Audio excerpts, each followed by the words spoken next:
Shalom, salam sejahtera bagi kita semua. Saudaraku yang Tuhan, senang kita bisa berjumpa kembali.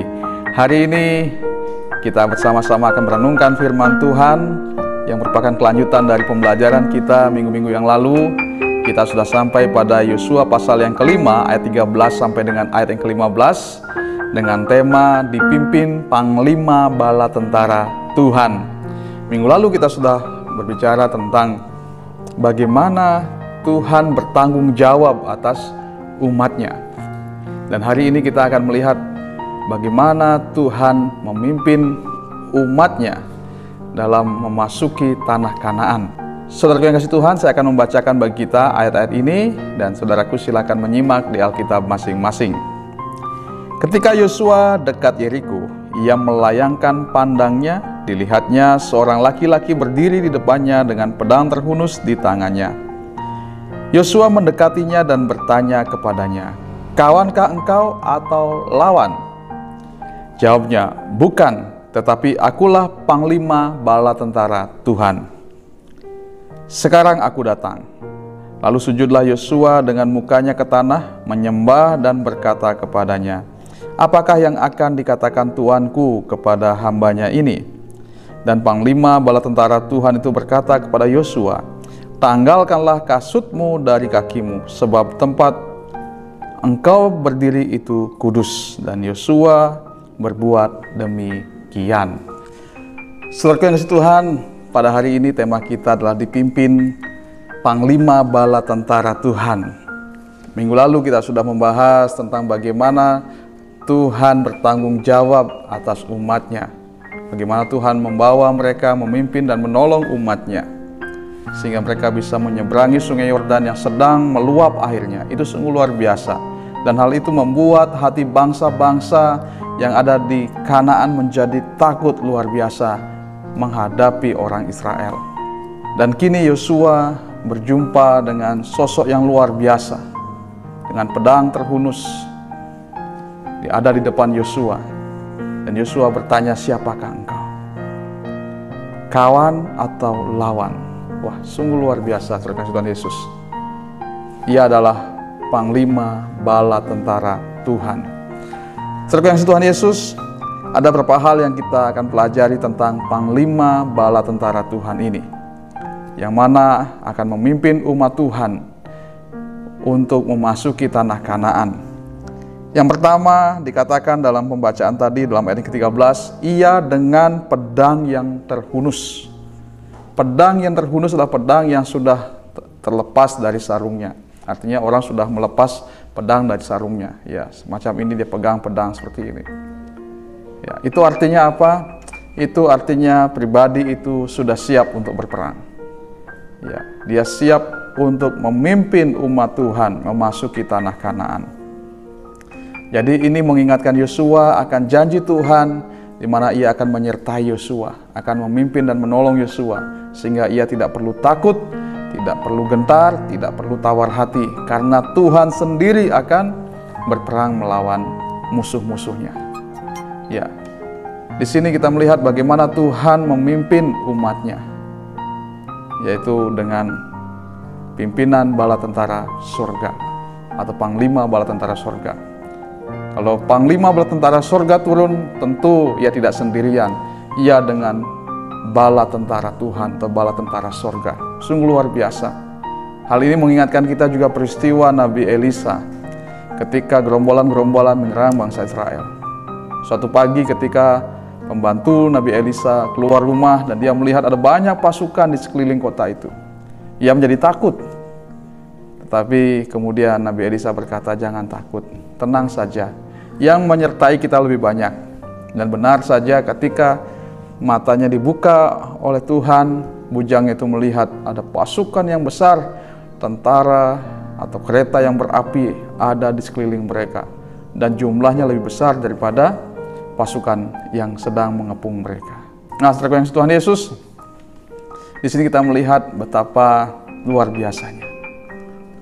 Demikian juga kita sebagai umat Tuhan pada masa sekarang ini, kita tidak perlu takut. Sebagaimana Yosua tidak perlu takut menghadapi musuh-musuh sekalipun mereka besar-besar, sekalipun mereka kuat-kuat. Karena apa? Karena mereka dipimpin oleh Panglima Bala Tentara Tuhan. Panglima Bala Tentara Tuhan ada di depan mereka, akan menghalau segala musuh-musuh mereka. Ya.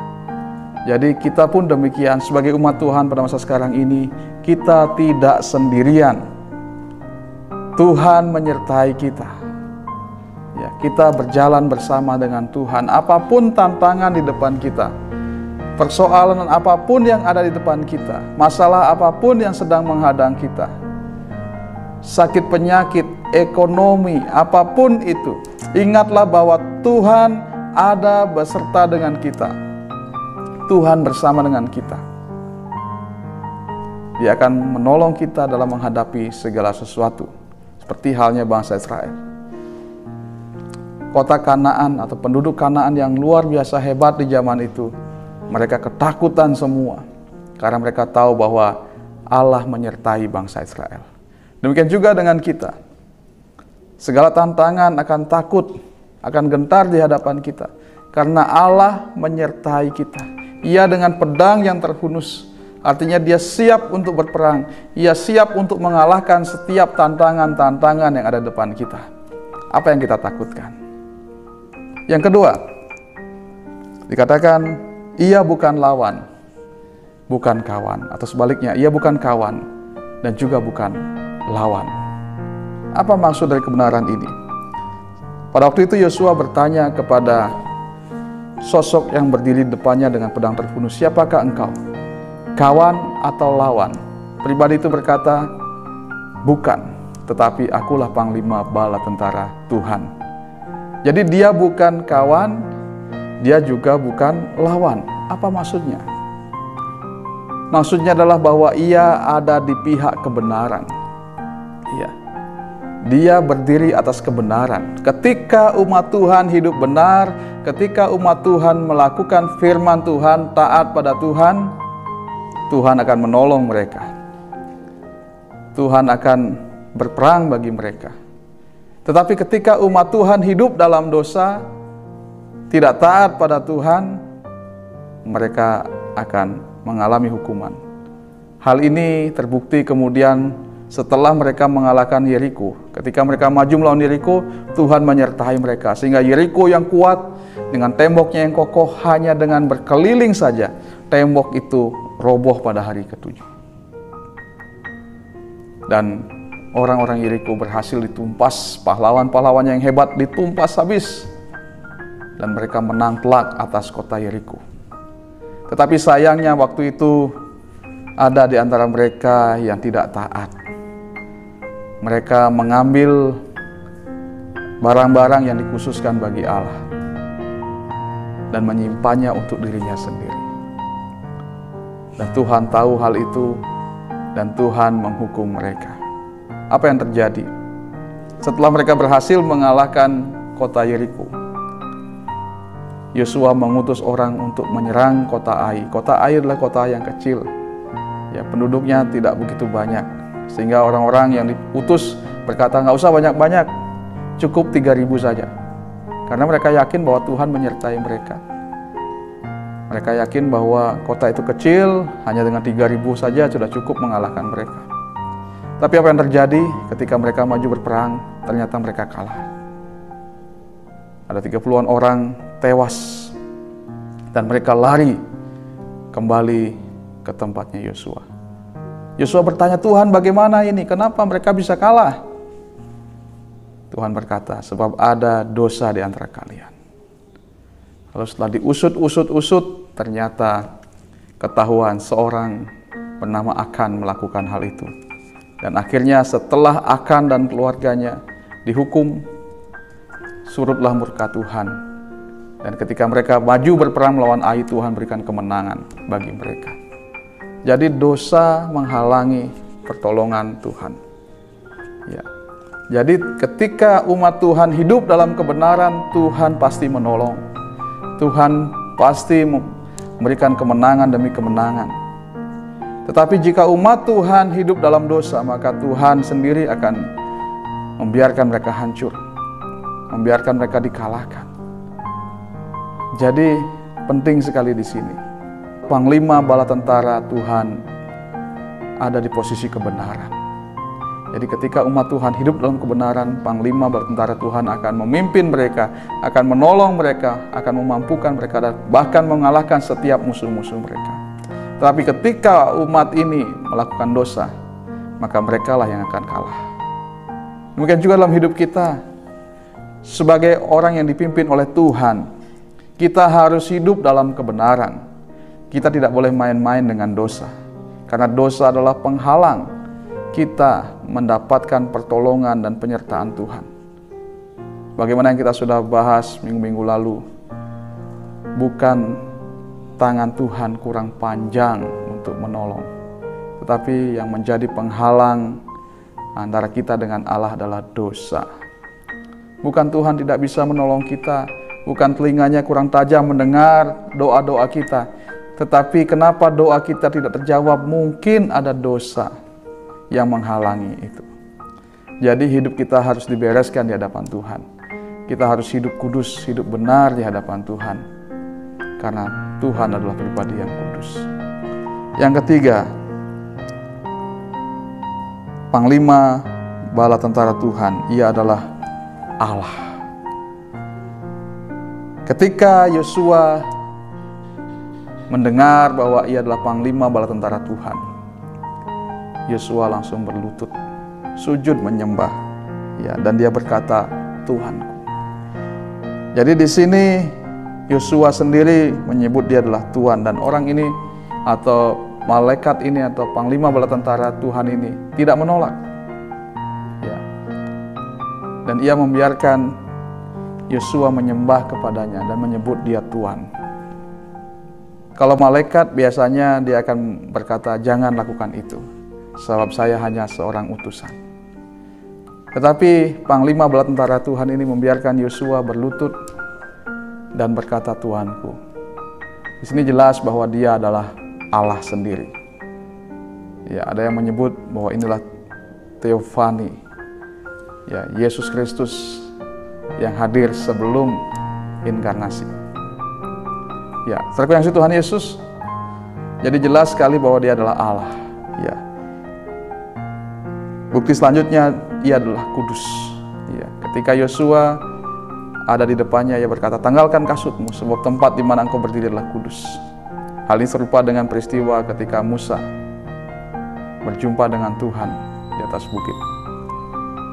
Tuhan berkata, tanggalkan kasutmu, sebab tempat di mana engkau berdiri adalah kudus. Ia adalah pribadi yang kudus. Ia adalah Allah sendiri. Jadi panglima bala tentara Tuhan adalah Allah sendiri, Yesus Kristus, yang hadir, ya, Theophany, ya, sebelum ia sendiri lahir ke dalam dunia ini. Sebab kita semua percaya sebagai umat Tuhan bahwa Yesus ada jauh sebelum dunia ini ada. Ya, dialah Allah yang kekal. Saudara yang Tuhan Yesus, jadi Allah sendiri menyertai kita. Allah sendiri memimpin umat Tuhan untuk maju, untuk memasuki tanah Kanaan. Sungguh luar biasa kebenaran ini. Ia sendiri yang memimpin. Ia sendiri yang menaklukkan semua musuh-musuh bangsa Israel. Sehingga meskipun musuh-musuhnya begitu besar, begitu berat, semua bisa ditumpas habis. Mereka semua gemetar menghadapi bangsa Israel karena Allah menyertai mereka. Tetapi ada hal yang penting yang perlu diingat, bahwa kita atau umat Tuhan itu harus kudus. Tidak boleh melakukan dosa. Tidak boleh melenceng dari kebenaran. Karena dosa adalah penghalang atau penghambat bangsa ini mengalami karya Tuhan, mujizat Tuhan. Karena Tuhan adalah kudus, sehingga bangsa itu harus kudus. Demikian juga dengan kita. Kita sebagai pribadi yang disertai Tuhan pada masa sekarang ini, kita tidak perlu takut menghadapi tantangan apapun. Di tengah-tengah pandemi ini yang seperti yang kita bahas minggu lalu, kehidupan begitu sulit. Ya, ekonomi sulit, ya, usaha-usaha sulit, pekerjaan-pekerjaan juga sangat sulit pada masa sekarang ini. Banyak orang mengeluh, pemasukan jauh menurun. Tetapi sebagai umat Tuhan, tidak perlu takut, tidak perlu cemas, tidak perlu gentar. Karena apa? Karena Tuhan menyertai kita. Ia akan menolong kita dalam segala keadaan kita. Apapun yang sedang kita hadapi saat ini, ingat bahwa Tuhan menyertai kita. Panglima bala tentara Tuhan ada di depan kita, menghalau setiap tantangan kita, menyiapkan segala sesuatu yang ada di depan kita, sehingga kita tidak takut menghadapi apapun. Karena kita pasti menang menghadapi segala tantangan, apapun tantangan yang saudara sedang hadapi. Tuhan sanggup untuk memberikan kita kemenangan. Namun perlu kita ingat, perlu kita catat, jangan pernah berbuat dosa. Ketika umat Tuhan berbuat dosa, Tuhan menghukum mereka. Demikian juga dengan kita. Kita harus hidup kudus di hadapan Tuhan, sebab Tuhan yang menyertai kita adalah kudus. Marilah kita menjaga diri agar tetap kudus, tetap benar, taat pada pimpinan Tuhan. Sehingga dengan demikian, kita bisa menghadapi segala sesuatu dalam kehidupan kita. Jaga diri kita agar tetap benar di hadapan Tuhan. Tuhan Yesus sudah mati bagi kita, sudah menguduskan segala dosa kita. Jaga kekudusan itu. Pelihara kekudusan itu. Sebab tidak ada korban yang kedua. Yesus mati hanya satu kali. Jaga diri kita tetap benar di hadapan Tuhan. Sehingga dengan demikian kita memuliakan Tuhan, kita menyenangkan Tuhan. Sebenarnya Tuhan Yesus katakan, kita tidak perlu khawatir akan apapun, akan apa yang hendak kita makan, akan apa yang hendak kita minum, akan apa yang hendak kita pakai. Semua itu dicari bangsa-bangsa yang tidak mengenal Allah. Tetapi Bapamu yang di sorga tahu kamu memerlukan semuanya itu. Tetapi carilah dahulu kerajaan Allah dan kebenarannya, maka semua itu akan ditambahkan kepadamu. Kebenaran yang luar biasa yang diungkapkan oleh Tuhan Yesus sendiri bagi kita. Carilah dahulu kerajaan Allah. Artinya hiduplah dalam kebenaran Tuhan. Maka semua itu akan ditambahkannya kepadamu. Luar biasa. Apa yang kita perlukan saat ini?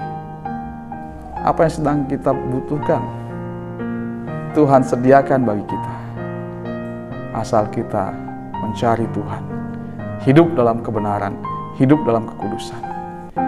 Kiranya firman ini boleh menguatkan kita, meneguhkan kita dalam kita menghadapi segala tantangan di masa-masa sulit ini, sehingga kita tetap tegak berdiri.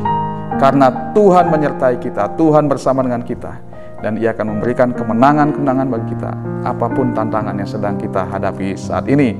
Tuhan Yesus memberkati kita. Salam, salam sejahtera bagi kita. Sampai jumpa dalam firman Tuhan berikutnya. Tuhan Yesus memberkati.